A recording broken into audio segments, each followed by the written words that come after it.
business owner that stands out and is very productive? You're so confident. How do you do it? It starts with Built. Where does your confidence come from? Paperwork made simple. Built takes all the hassle away. Yup, don't be like her. Built is your all-in-one simplified finance platform. It's your home for invoices, payments, your payroll, and so much more. Oh, wow. Grow your business today. Sign up now at built.africa. Download the Built app now.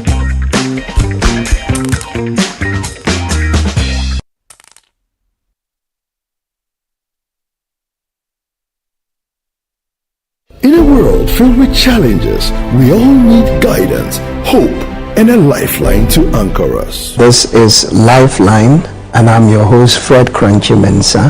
From social issues, relationship challenges, and family matters, Lifeline is here to inspire, uplift, and guide you on your journey. Where we give you support, where we hold your hand through the valley and through the thick and thins of life. Join Bishop Fred Crunchy Mensa. I welcome you especially to Lifeline. Every Tuesday and Thursday at 10 p.m. right here on Channel 1 TV. Let's walk this path together, strengthen our faith, our families, and our lives. Lifeline, because every soul deserves a guiding light. Tune in to Lifeline on Channel 1 TV and let's grow together.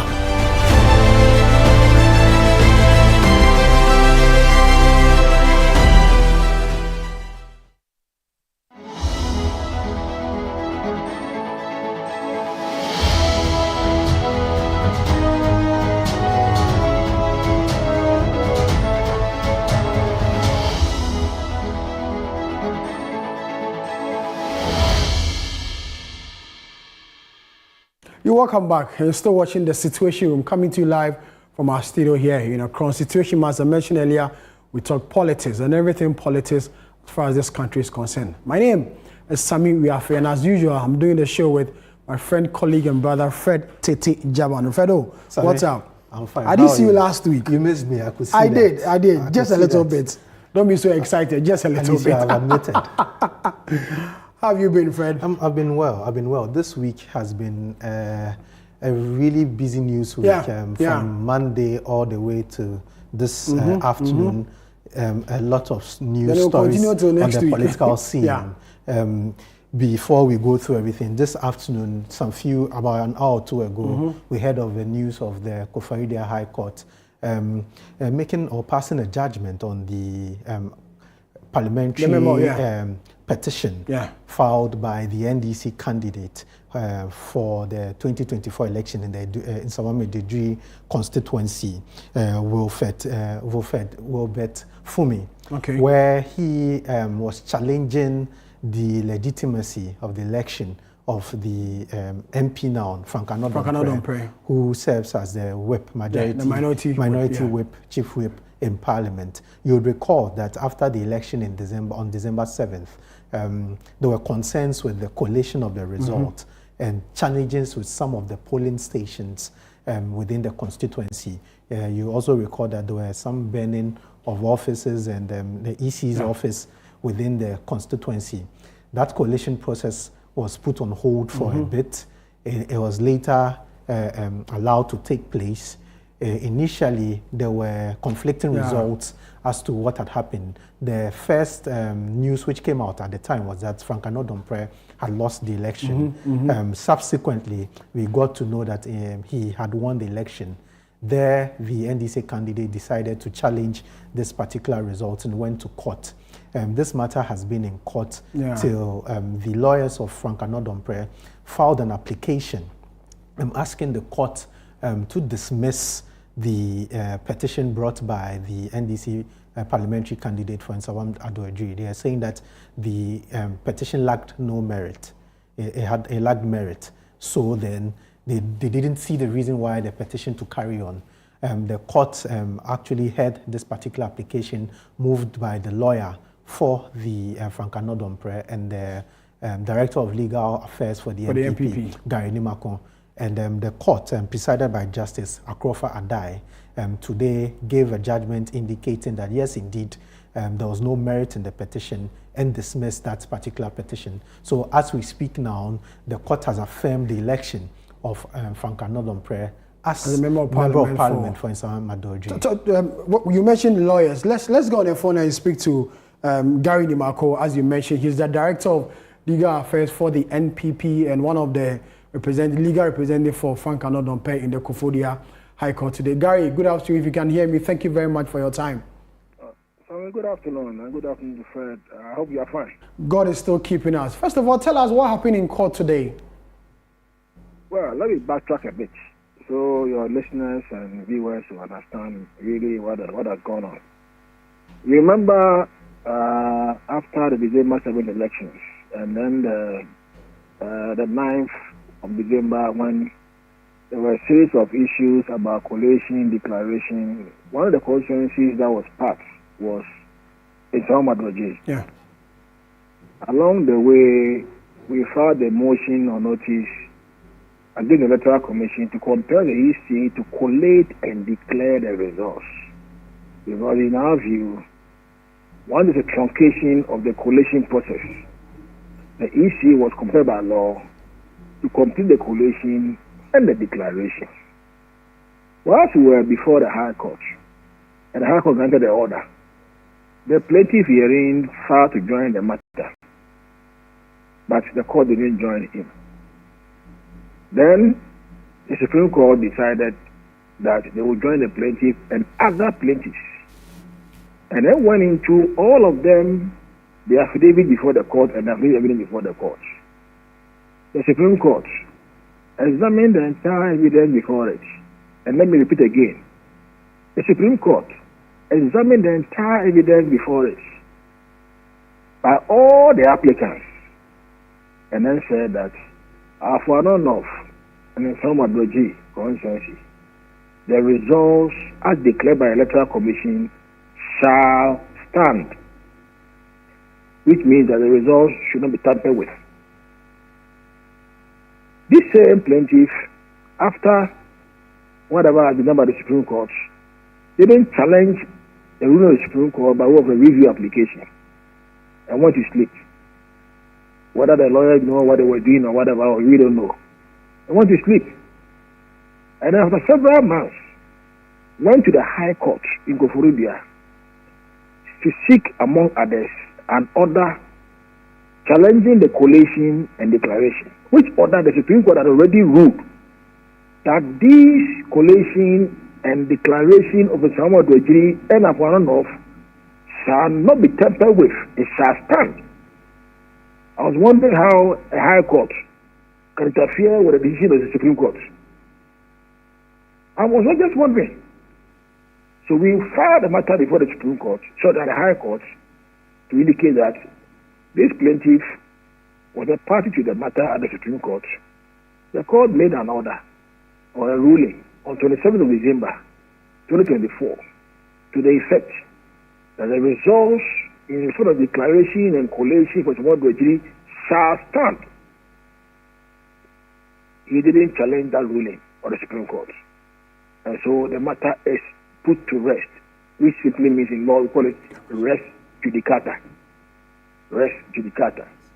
In the interest of the public, the litigation must come to an end.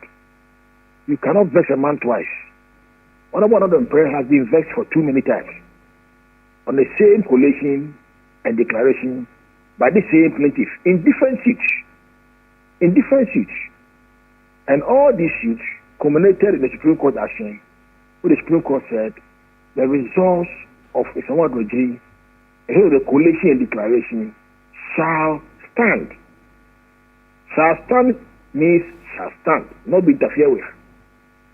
So, in short, the High Court today, concurring with the Supreme Court decision, is just agreeing with us to say that, look, your petition by trying to reopen the matter, I'm sorry, you have to go back. It cannot stand, so it has been dismissed. So, Honorable Anodompe, leader, Majority Chief Whip, still remains the Member of Parliament for Nsawam Adoji constituency. So Gary, with this particular ruling from the Koforidua High Court, can the NDC and its parliamentary candidate in Nsawam Adoji appeal?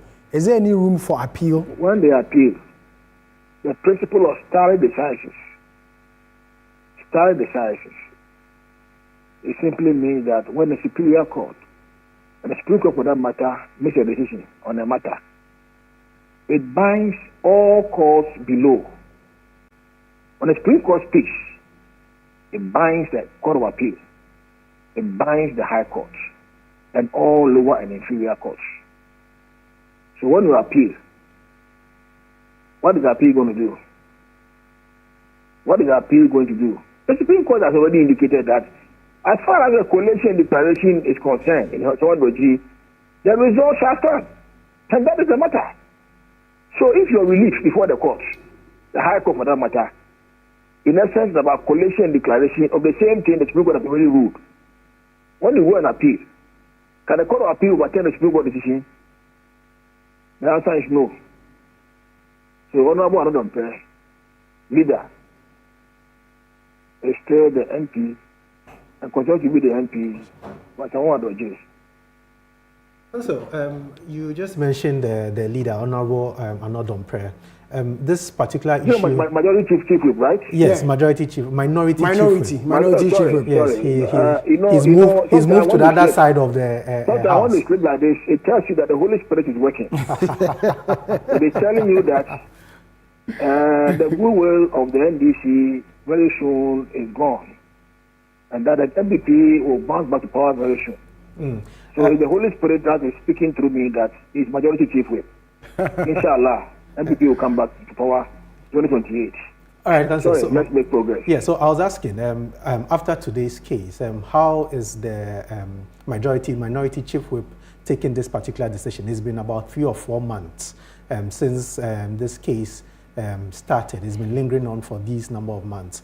He's been going to Parliament, but anytime he goes to Parliament, people raise concerns about the fact that there's some sort of case which may get him out of the house. Now that the court has settled the matter, how is your client and the party taking this particular decision?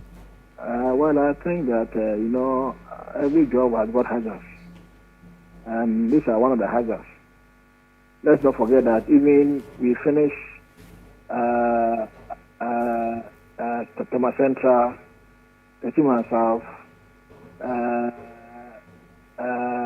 Gyakye Central, and then the other one. But they have gone ahead against the Supreme Court, seeking to overturn the entire results which put them in Parliament. It is for me, my work, to make sure that I keep on working, to make sure that they are in Parliament, to the court. So I don't think that they should worry. It is my work. And I keep on working for the party. It is my work. So, yes.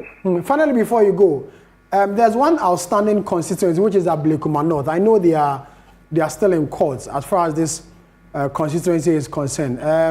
What was the MPP also doing in respect of that particular one as well? Yes, Ablekuma North. Yes, I'm aware that, when the previous IGP was there, Dr. Koforidua High, he made sure that he will not provide security for the collation and declaration to be done, which I found it to be dereliction of duties.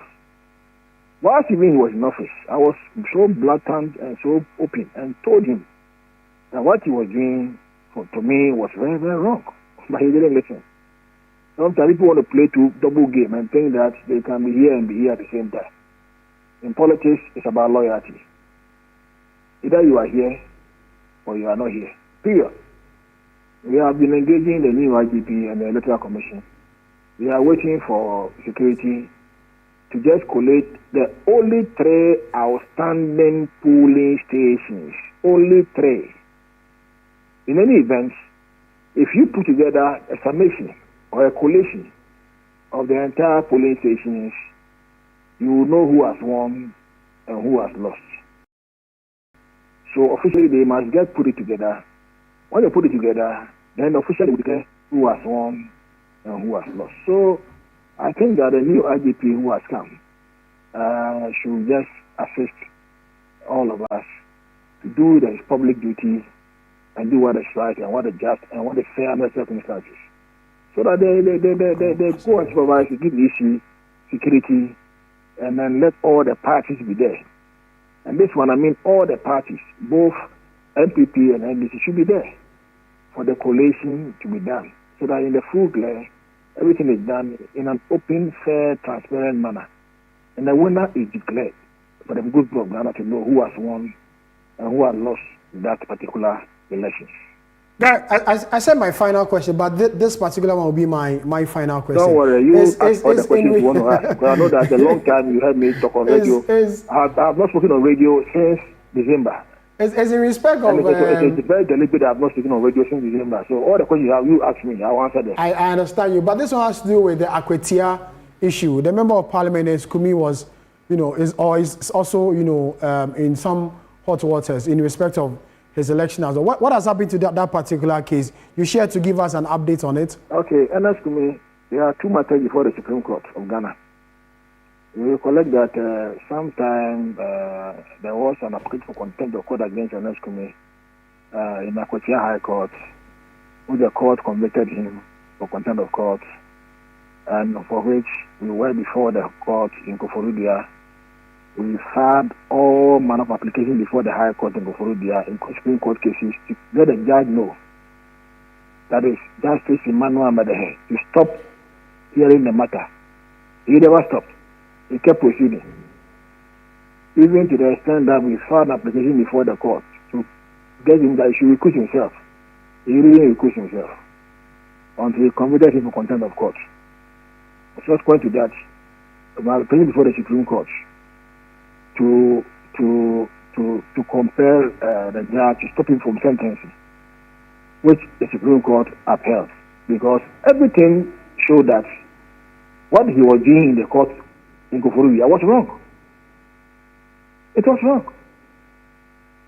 As a matter of fact, even a year one law student knows that when you file your application and probably application before a judge, that please don't proceed, because this matter we are challenging this before the Supreme Court. The least the judge will do is that he say, okay, I'm stopping. Go to the Supreme Court. Whatever the Supreme Court says, I will abide by it. And here the judge, when everything was filed before the Supreme Court, he was set and never stopped. And never stopped.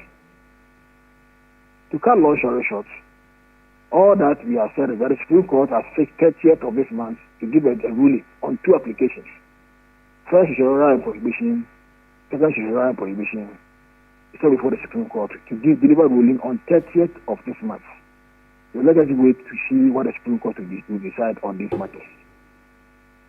Okay, Gary, thank you very much for your time. I'll say a big thank you for your time. Gary Nimakwe is Director of Legal Affairs for the opposition New Patriotic Party, giving us an update in respect of some legal issue. But then basically the news is that the Koforidua High Court says that Frank Anot Domprey, the Member of Parliament for Insaom Edwejiri, was legally elected as a representative for the people, and that the petition challenging his election, has been dismissed by the Koforidua High Court. And so the minority chief whip can hold himself as a Member of Parliament for that particular constituency, which is the Insaom Edwejiri constituency in the Eastern region. Aside that, there was also an issue of Gyakye Quayson, the Member of Parliament for the Asin North constituency. Yesterday, the High Court also dismissed some applications against him. You remember he had issues with his dual citizenship, which went to court.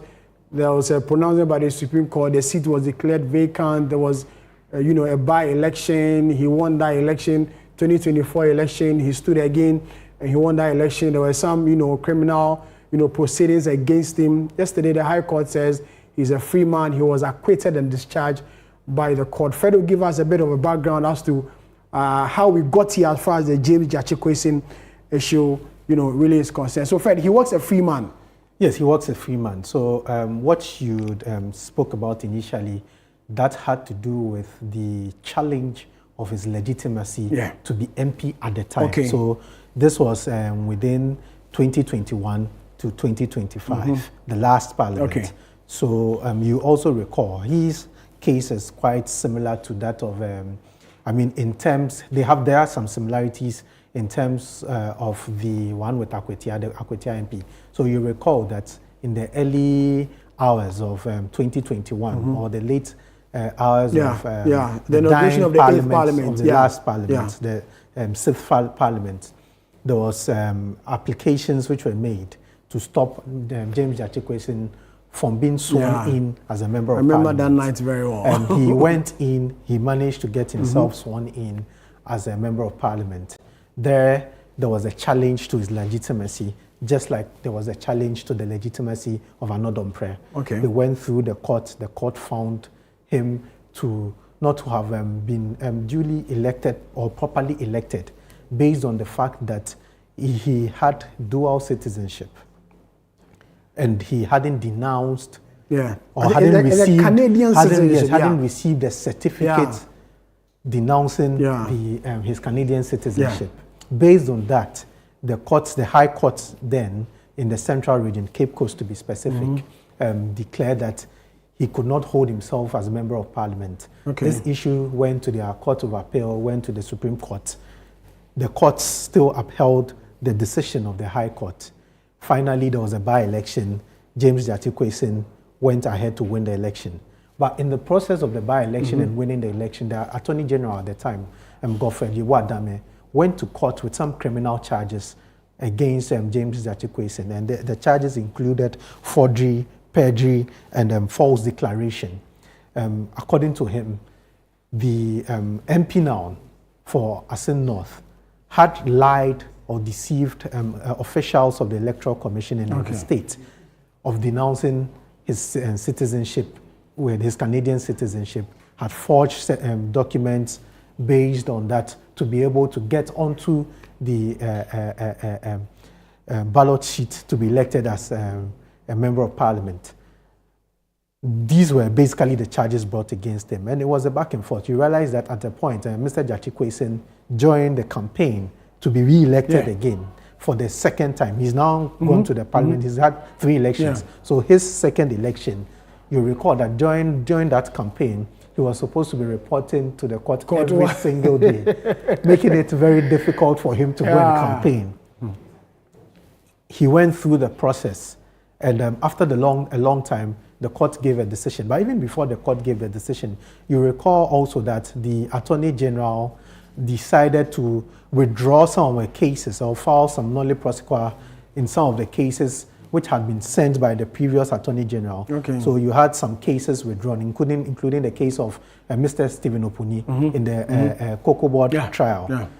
He was one of the people who were candidates to get their case withdrawn. But we are told that Mr. James Gyakye Quayson said no, he didn't want his case withdrawn. He wanted the court to actually pronounce on the matter, believing that he would win and walk a free man. Because all along he's held that he was an innocent person.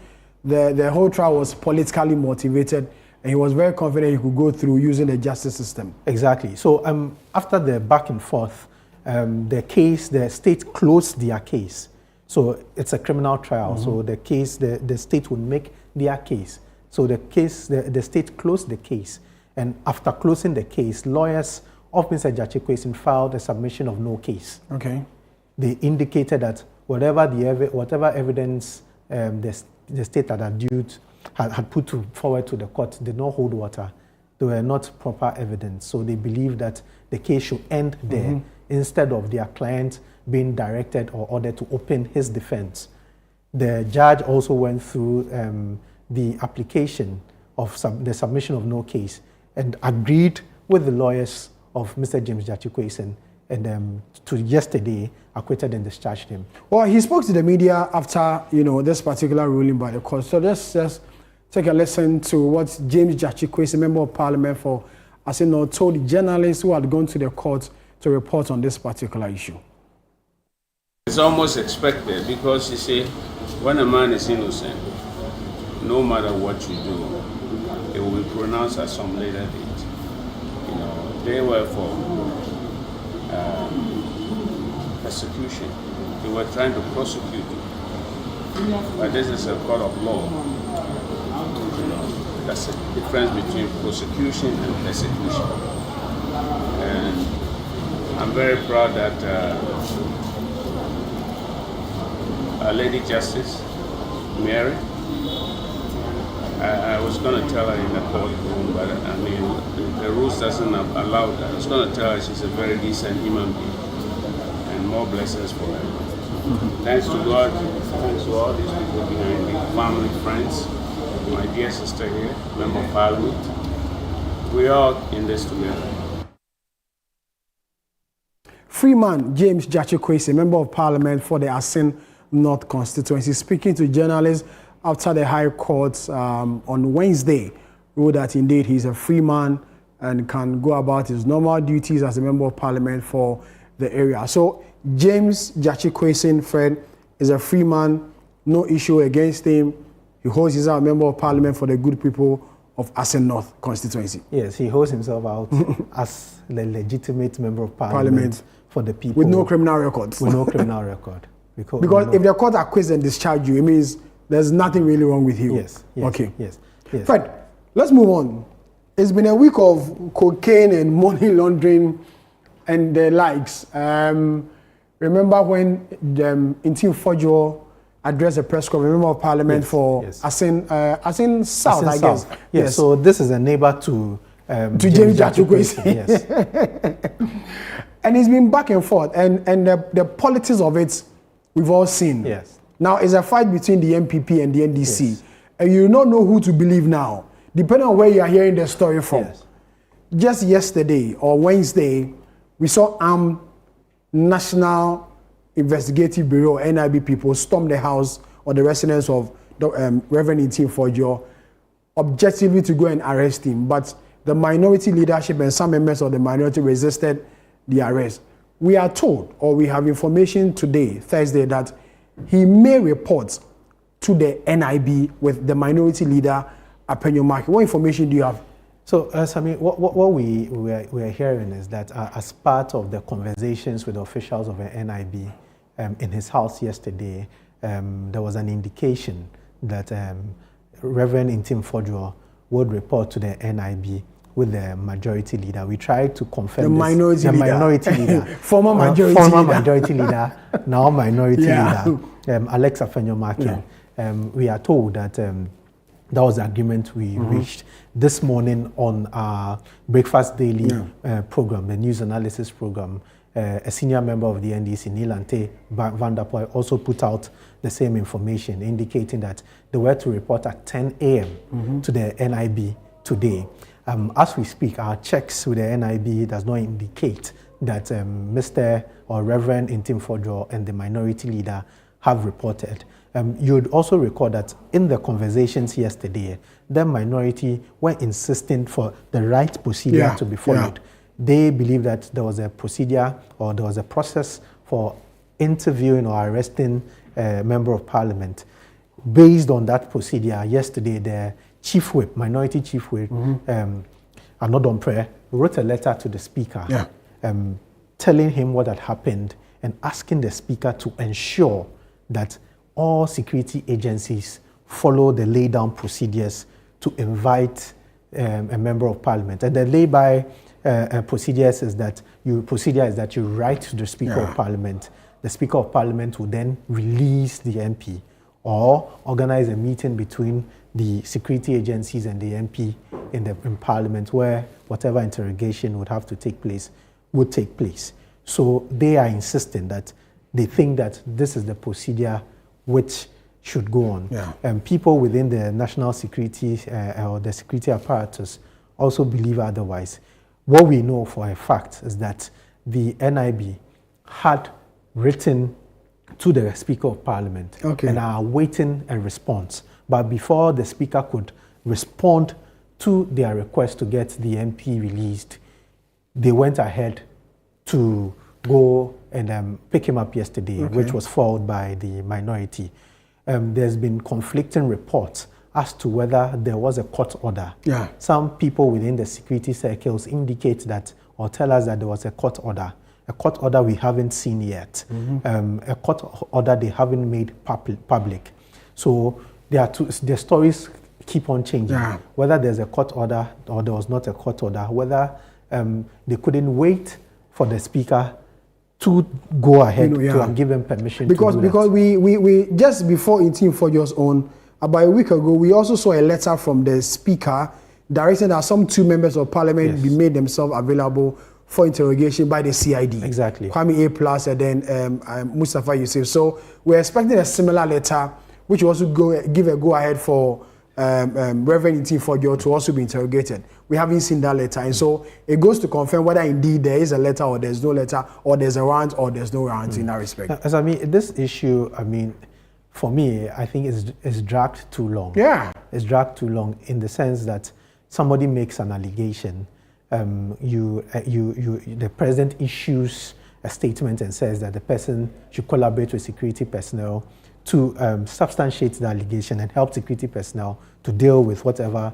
allegations he's making. Yeah.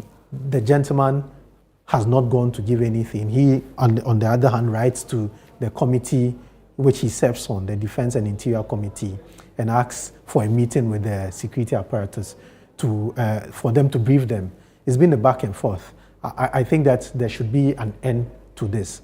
The way the national security went ahead with the raid, I don't think is the best. Yeah. But also, we urge the honorable member who has made the allegation to also openly go and give whatever he has to the security people for investigations. Yeah. You know, issues of drug trafficking, issues of money laundering are very serious issues. Yeah, very serious issues. So once you make such allegations, you should be willing. The world is watching. The world is watching. I mean, it's not even about the world. Trafficking drugs. Of late, see the kinds of stories we talk about with opioids and the rest. When you are adding other drugs to it, it puts your citizens at risk. So if there's any information like that, the best thing you can do after putting it out, you may decide how you want to put it out. It may be right, it may not be right. It might not be right. But then we expect that you should go forward and submit your evidence so the people who are in charge could also follow up and do what is right. The people who are also in charge should also know that we've moved from a place of always having to use police and the security to be threatening people. Those things are past.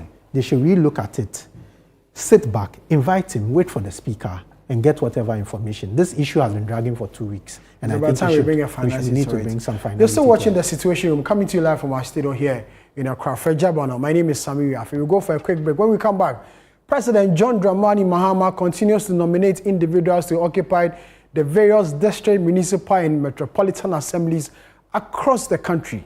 When we come back from the break, we'll tell you the latest appointments or nominations made by the president.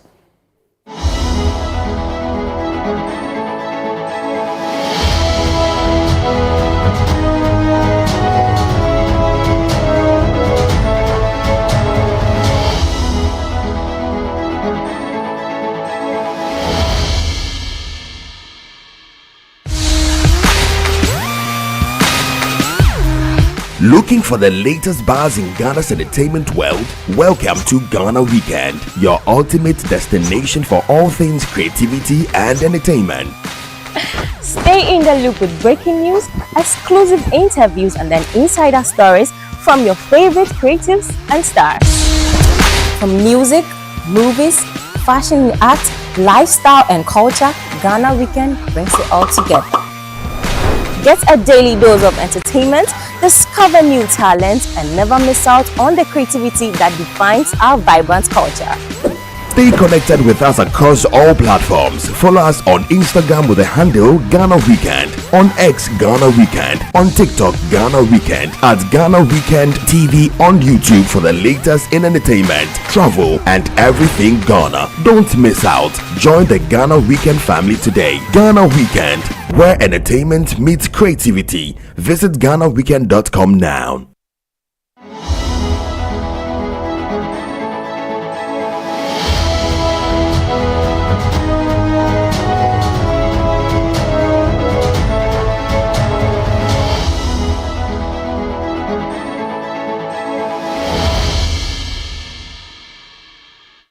You're welcome back. You're still watching The Situation Room, coming to you live from our studio here in Accra. I am Sami Wiafe, and I'm here with Fred Tete Jabon. As you know, Situation Room, we talk politics and everything politics in this country. As you mentioned earlier, President John Dramani Mahama continues to nominate individuals to occupy various municipal, district, and metropolitan assemblies as chief executives. Last week, we brought you a number of appointments or nominations the president, has done, and some of them have already been confirmed by the various assemblies. Well, we understand the president continues to make these appointments, and we'll go to the Ashanti region. The most awaited, most anticipated is the mayor of Kumasi. We understand the president has made the nomination, and today the gentleman in question has been confirmed as the chief executive of the Kumasi Metropolitan Assembly. Who is this individual? What background and what does he bring on board? Because being a mayor of Kumasi is a big deal. Let's speak to our middle belt bureau chief, Hafiz Tijani. He has more information in respect of who this individual is and what he brings on the table. Hafiz, thank you very much for your time. We'll speak to Hafiz in a short day, but then in the meantime, let's go to the northern region and let's speak to Shawana, who happens to be our northern regional correspondent, to tell us who the president has also nominated as the mayor of Tamale. It's also a big one. Shawana, thank you. I made your name. Forgive me. I'm a fan of shawarma. So when I hear anything, food comes to mind. Forgive me. Now, tell who is this Indian? First of all, how is Tamale and the northern region in general? Tamale is fine. The northern region is doing well. So when the nominations, came out, what everybody was looking out for was, the mayor of Tamale, as we call it. Who is this individual that the president nominated to occupy this office? Okay, thank you, Fred, and it's good to be here. So the mayor of Tamale nominee is no other person than Adam Abubakari Tokoro. He was nominated to occupy the office of the mayorship, and he is no other person than a long-serving assembly member for the Lamashegu South electoral area. He was also a presiding member for the Tamale Metropolitan Assembly. He also holds over 20 years experience as an educationist. He has rose through the ranks from the classroom all the way to become an assistant director at the Tamale Metro Education Office, where he was responsible for overseeing basic schools in the Tamale Metro Education area. His appointment was seen as a recognition for his dedication to party, to all the works he has done for the region. And a lot of people were actually looking forward to it. We've had a lot of youth group come up to congratulate the president and congratulate him on his nomination as a mayor for Tamale. And they are looking forward to what he would be bringing on board to make Tamale a better place. Tamale has a lot of, challenges, a lot of issues. I know water is one, and some other issue. As he, comes into office, he'll have his own priorities. But as someone who works there, what do you think will be some of the main issues, he'll be looking out for? Definitely, like you mentioned, water is one of the major priorities of the people of Tamale, the larger Tamale area. Water has been their biggest headache.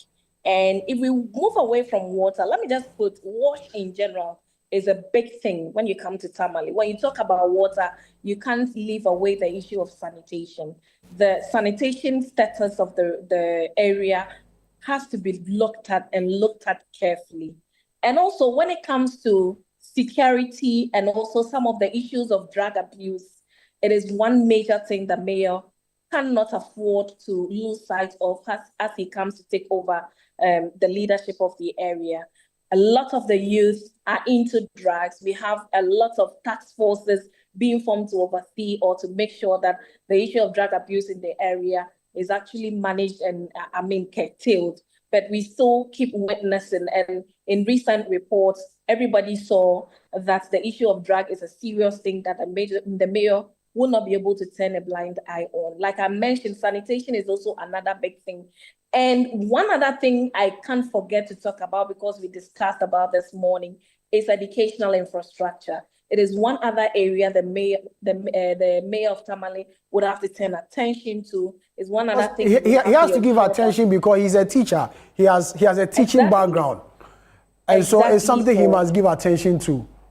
And we are even hoping that he also bring his expertise on board to ensure that the issue of education is improved or enhanced in this particular area, especially the Tamale metropolitan area. We are looking forward to a good turnout with him, and we are looking forward to see more results. Fred, let me not forget to mention about how we use our roads in Tamale. A lot of the youth who mostly use motorbikes do not wear helmets. Road usage is one big thing when you come to the northern region, and Tamale Metro being the heart of town is one thing I'm hoping that the mayor of Tamale will also turn attention to ensure that our roads are sanitized. There are a lot of people sitting on the shoulders of the roads, making commuting, driving, and even pedestrians. It is very difficult for them to use our roads on the daily. And we are hoping, even if you come to Tamale, our recent flyover that we had under the NPP administration, people are using under this particular flyover as a marketplace. They don't sell from the markets anymore. Majority of them are sitting on the shoulders of the road. They are sitting on these pavements for daily buying and selling. And that for me is not a good thing. And I'm hoping and looking forward, which I am very sure a lot of people are also looking forward to have these people taken back into the market and making the roads more sanitized for commuters to use. Shawana, there have been 6 other people who have been nominated. So you go to Sarenugu, you go to Savelugu, Karaga, Kumbungu, Nanton, and Tolon. Can you tell us briefly about these other people? Okay, so when we go to Kumbungu, we had Mr. Imoro Yakubu Kakpao, who happens to be the oldest among all the nominees we've had. This is a 67-year-old man who has been appointed or nominated to come to be the district chief executive for the Kumbungu area. An interesting part of this particular nomination is that this particular candidate has been a member of Parliament before for the Kumbungu area. That was from 2008 all the way coming for just a term. And he has also served as the constituency chairman of the NDC before. And we are looking forward to having Kumbungu developed. And we are looking forward to have our farmers in the area. The Kumbungu enclave is actually a farming area. We have most of the rice farms and all that's coming from that area. We are looking forward to having our farmers benefit greatly and having good conditions under the new district chief executive who is coming on board. And this is who it is. It is no other person than Imoro Yakubu Kakpao, a 67-year-old former member of parliament for the area. All right. And if we also move to Savelugu municipality, we have Al-Hassan Husseini, who used to serve as the constituency secretary of the NDC in the Savelugu area. He held this particular position for quite too long, and from grassroots, he's had a lot of connections with the people. His nomination was also received actually very well by the people of Savelugu. And interestingly, we are all looking forward. I mean, everybody's looking forward to the confirmation of these particular candidates for them to start work as soon as possible. But the unfortunate thing is that I hear a meeting that was convened yesterday to agree on a date for all these confirmations to be done ended inconclusively. So as it stands, the Northern Region, we do not know when confirmation is going to be done on all these nominations, but we hope that comes very soon. As a woman, I can't talk about these nominations without mentioning this interesting one. And that'll be your final one because of time.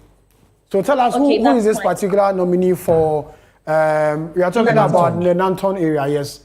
Yes, so I mean, of all the nominations that came up for, out of the 16 districts in the Northern Region, we have 14 nominations that have been done so far. And we have only one woman who have been nominated amongst all these 14 lists that came up. It is no other person than Madame Rosina Zinabu Abdul Rahman.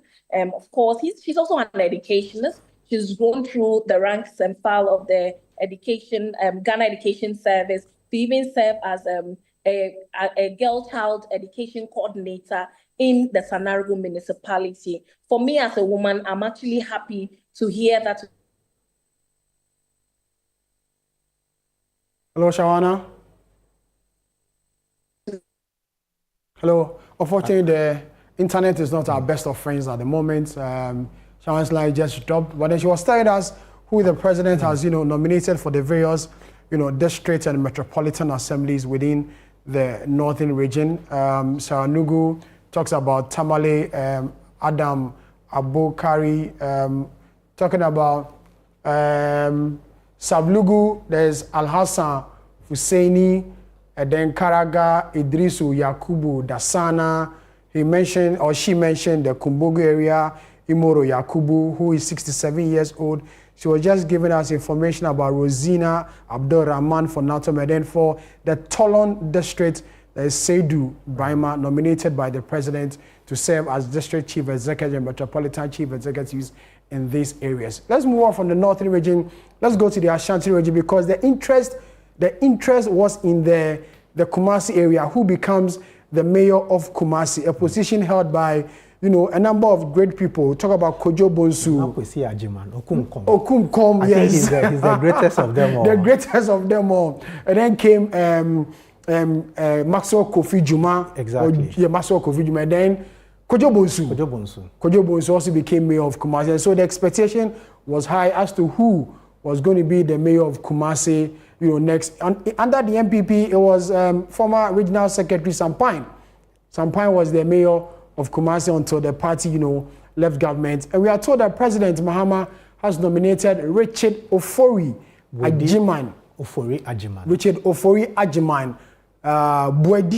Richard Buedi Ofori Ajiman as the mayor of Kumasi. Let's be to Hafiz Tijani. He's a man in the Ashanti region. He has more information about this particular gentleman. Hafiz, thank you very much for your time. Who is this guy? Unmute yourself. We can hardly hear you. Hello, Hafiz. Unmute. Can you hear me now? Yes, I can hear you loud and clear. Okay, so he's a former MC for the Obuasi municipality, and he has served on that position for 8 years during the tenure of President Mills and extended to President John Dramani Mahama. And he has worked a lot within the Obuasi area. His efforts made it possible for the KNUST to have a campus on the Obuasi soil or in Obuasi. So he's someone who is well-versed in party matters. He's someone who has been working in mobilizing the grassroots of the NDC in the Ashanti region as far as the politics is concerned. He's someone also who is seen as a very vibrant party person. He tried contesting the regional secretary position when the NDC was going for their primary, but later he withdrew from the race. He says that he was withdrawing because of some of the party bigwigs speaking to him, telling him to step aside and give way for other candidates so he can maintain his work at the grassroots level. So that was what he did. And this current regional minister was also in competition with 2 other persons, including Mr. Buedi, and he stepped aside to ensure that the regional minister, the current regional minister, won that seat as the regional secretary. So that could tell you about their relationship from that time in politics. But then moving from Obuasi to Kumasi, a lot of people are worried about the switch. MC for Obuasi 8 years, and then moving to Kumasi as mayor of the area. There's a bit of difference. Obuasi is different from Kumasi proper. Kumasi has its own challenges and the rest compared to what Obuasi also goes through. Bringing the experience from Obuasi and then to Kumasi, how do you see, talking about addressing the challenges in Kumasi, comparing the two, you think he can best address the challenges in Kumasi compared to when he was in Obuasi? Well, vast difference, because the challenges in Obuasi will never be the same as the challenges in Kumasi or in the Kumasi metropolis. Because of the cosmopolitan nature of the Kumasi Metropolis. You have people from even different regions coming in to settle. So it's in Kumasi, you have Fanti New Town. In Kumasi, you have the Gomba line. In Kumasi, you have Sisala line. In Kumasi, you have... Hello, Hafiz. Hafiz Tijani can't hear us. Hafiz Tijani can't really hear us. I'm sure there's a challenge with his internet. I'm sure we will, connect again with him for him to finish his submission on the new mayor of Kumasi. So, Understand he's back. Hafiz, Fred has a question for you. Hafiz, this gentleman is popularly known as King Zuba.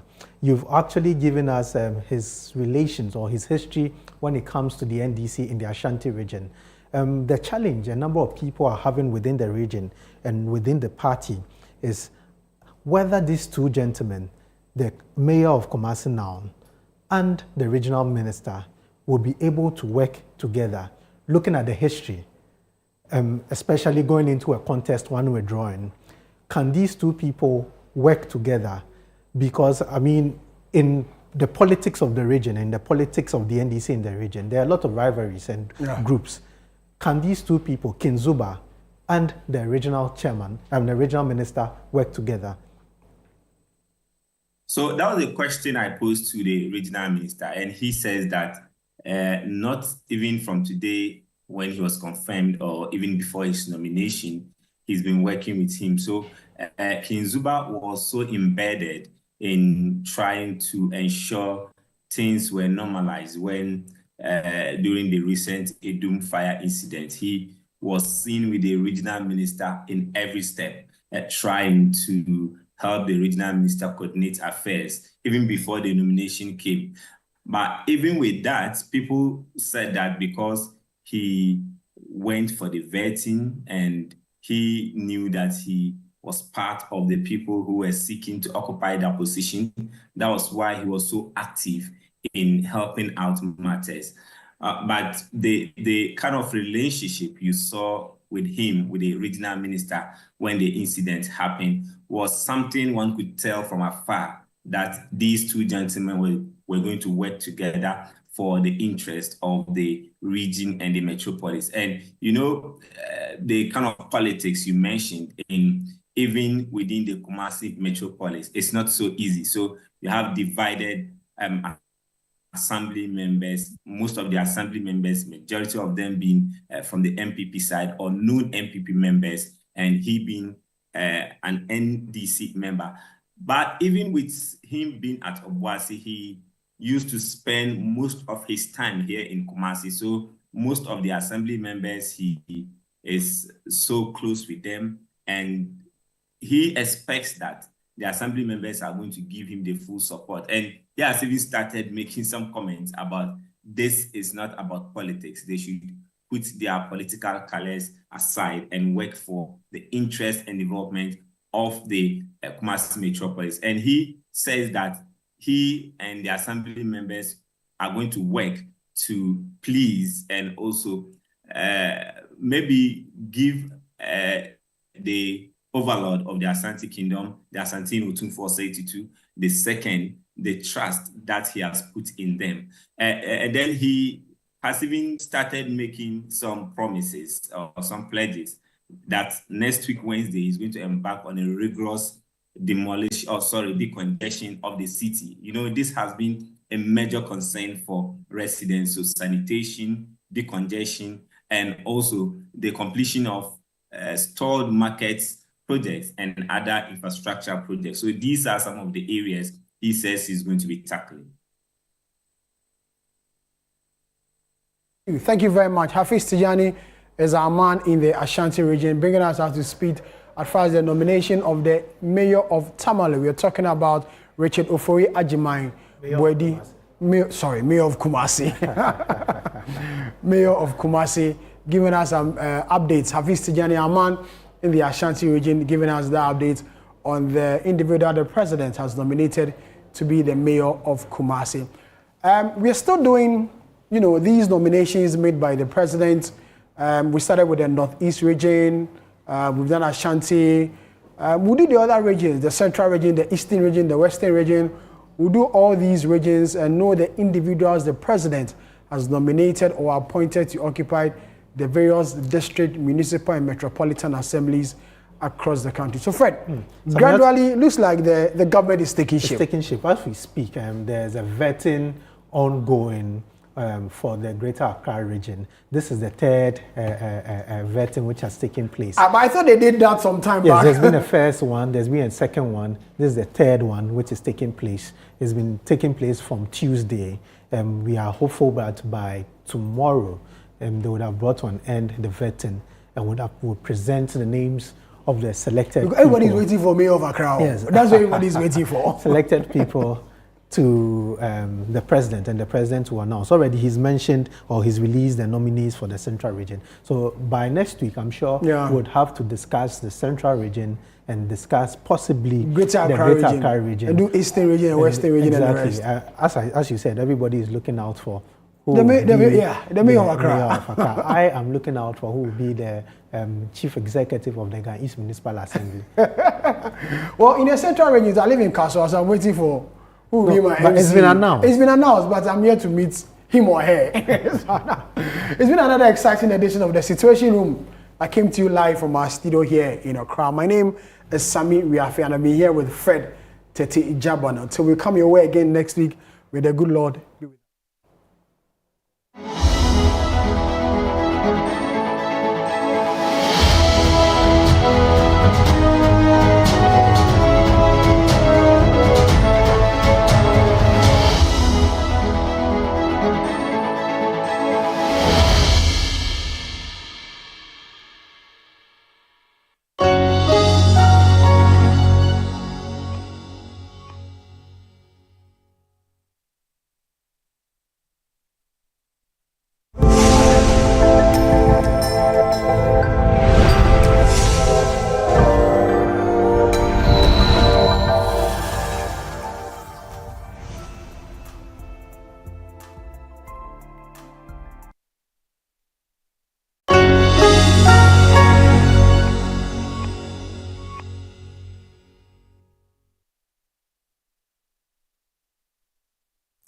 Hi there, I'm Fati Elikomuloshi, and this is a special 77% show today. Now, we didn't design this show. Instead, we're covering topics workshopped by pupils from a school in Ghana.